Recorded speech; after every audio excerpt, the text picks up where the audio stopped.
nominee is sexuality merdeka is not based on the true principle of human rights. Oh, the true principle of human rights. This is said by Mr. Ahmad Zamri Asad Kakuzai. This is the class youth wing. He's youth. Anyway, he said that the sexuality merdeka, which all of you know, Mr. Pang is wearing the t-shirt, is a local sexuality rights festival. He said it's not based on the true human right, which he said is based on religion, as no religion supports homosexuality. He also said, because he's very clever, because he says he read book and everything, he also said that Article 16 of the Universal Declaration of Human Rights clearly states, and then he quoted like this, that it is a fundamental right of an individual to come into a marriage between a man and a woman, and not between the same sex. Now, I don't know what he means by true principle, but I think by true principle, I think so he means his own principle. Because he just simply say Article 16 law, Universal Declaration law, just to make everybody feel stupid. But don't insult my intelligence. Just because I'm beautiful and have a purple feather boa doesn't mean I cannot read for myself. I'm not an expert on religion, it's true, but I know it's also true, it's not true, that no religion supports homosexuality. There are hundreds of religions in the world. Some support, some don't support. It's up to them. It's up to them. But don't say nobody support. Number two, my point. The Universal Declaration of Human Rights guarantees such freedom for all human beings. This is why it's called universal. Because it is for everybody in the universe. Maybe Mr. Zamri lives in another universe where the Declaration of Human Rights is different from this universe. If you read the Universal Declaration Article 16 properly, it says men and women of full age without any limitation of race, nationality, religion, have the right to marriage and to found a family. It doesn't say anything about men's, it doesn't say anything about women's. So what for he want to bluff us? How come he thinks he can bluff us? That's why we want to nominate him, because he's a bluffer cock. So this is a bluffer cock statement. Sexuality merdeka is not based on the true principles of human rights as enshrined by Article 16 and the Universal Declaration of Human Rights. And thank you.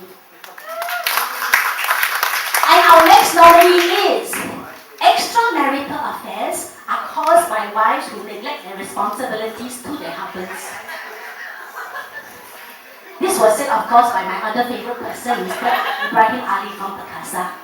He said that the high rate of extramarital affairs is because of wives who neglect their responsibilities to their husband. I'm a bit hot now, I need got tissue. Now, I'm very hot under the collar because whenever I think about Mr. Ibrahim Ali, I feel a bit hot. Not in a good way.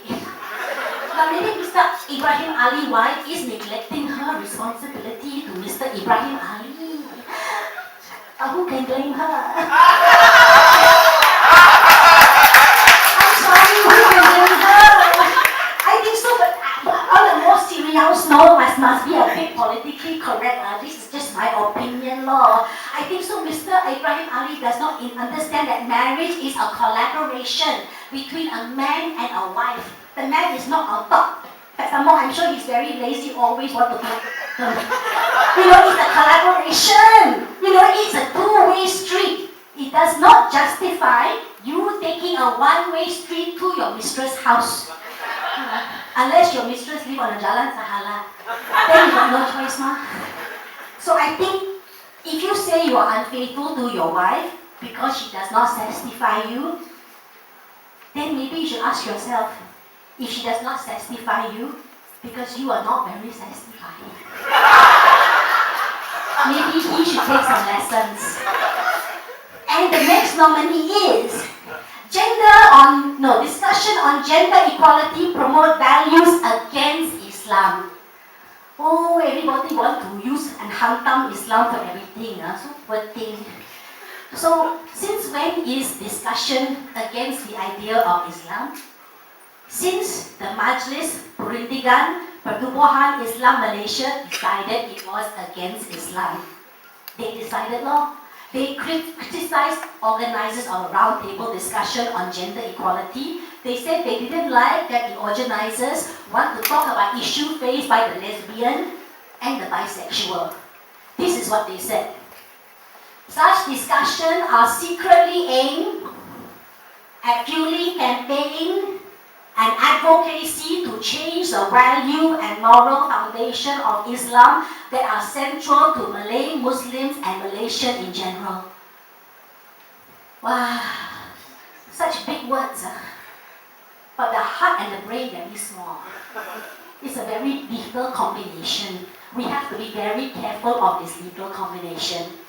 So I think some people just want to use Islam to justify demonizing sexual minorities. They want to use Islam to justify homophobia. So we want to nominate this remark because it shows a complete lack of understanding of anything about gender equality. And finally, I hope you don't mind me saying Ivy, finally my own personal favorite, so I hope my own personal favorite is humanity will become extinct as a result of homosexual relations. Yeah.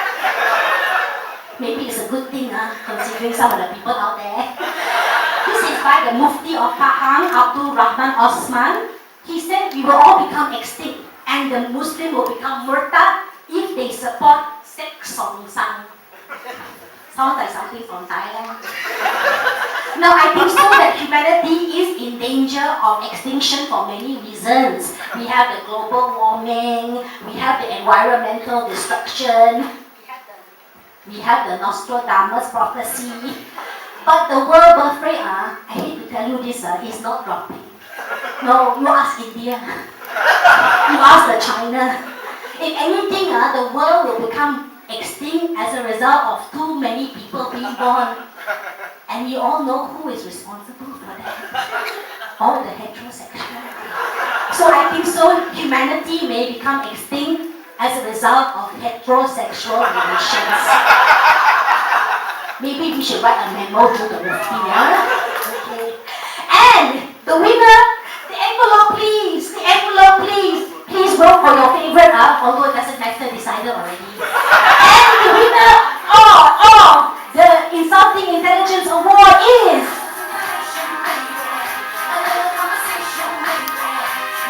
Extramarital affairs are called by what neglect their responsibilities to their husbands.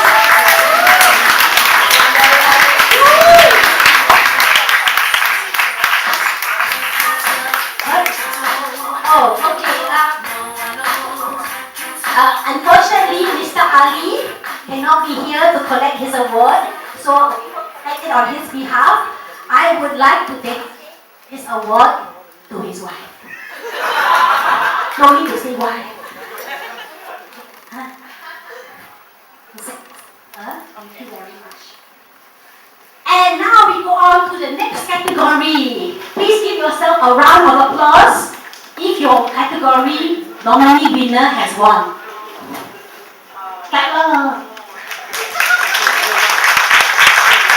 Thank you. And our next category for the Wat Lah. Oh, two.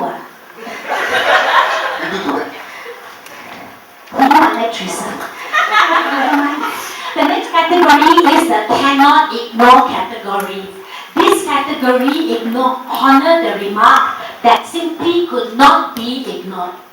Even if you want to ignore the remark, you cannot ignore it because they will make it again and again and again. There are people who stand by the strength of their ignorance. They think if they ignore the problem, it will go away. They think so if they say black is white, then black will suddenly become white. They think they say if there is no crime, they think if they say there is no crime, then suddenly all the kidnappers, all the robbers, all the snatch theft, all the pictuary will magically disappear. Hello, we are not Harry Potter. Malaysia is not Hogwarts. You cannot make the problem disappear or disapparate by ignorance. So you cannot just ignorance your problem away. So this is the cannot ignore category. And the nominees are, first nominee, women in Malaysia are fortunate because there is no gender discrimination in the workplace.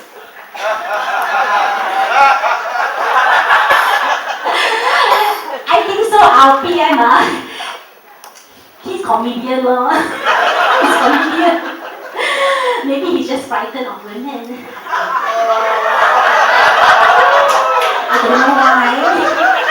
But anyway, this was said by our PM. He was talking about the role of women in the country development at 10th anniversary celebration of the Ministry of Women, Family and Community Development. He said this, if women are willing to build their career, be in government or private sector, I am confident they can fill high position offered in this sector. He is so confident. I'm not so confident in him. He also said that women in Malaysia are lucky. Lucky because in Malaysia there is no gender discrimination in the workplace to stop them from getting high-ranking position. I think so this minister, the prime minister of all the ministers, maybe he's also living in another planet.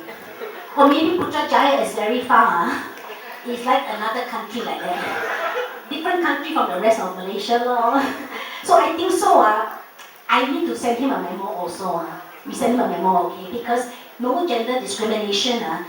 The UNDP figure tell us that in the private sector, for every 1 ringgit that a man make, every 1 ringgit that you make, she will make only 0.42 ringgit. Is it fair? No! She is better than you! It's true! So it's not fair! And these are very shame for us. This is the lowest in the whole of the ASEAN. Malaysia boleh. Malaysia is number 1. Some more, all the women in Malaysia who are working are expected to juggle work, juggle housework, cook, fetch, do laundry, bring up children, satisfy their husband, even if their husbands are not very satisfying, and clean their home. Then when they go to work, there's a glass ceiling. What do you expect them to do? What does he expect them to do? He expects them to clean the glass ceiling. No gender discrimination. Wat Lah PM. And our next nominee is forcing 2 women to perform nude squats for illegally entering the country. This was done by the officers of the Immigration Department and the Home Ministry. Now the immigration officer said, we had to ask the women to do the nude squat because they did not enter the country properly. How to enter a country properly? I don't know what they mean by properly. Maybe it must be VIP only lah. So then they said, the Home Ministry said, the checks on the women were done in a good and orderly fashion. Now I don't know how is a good and orderly way to do nude squat.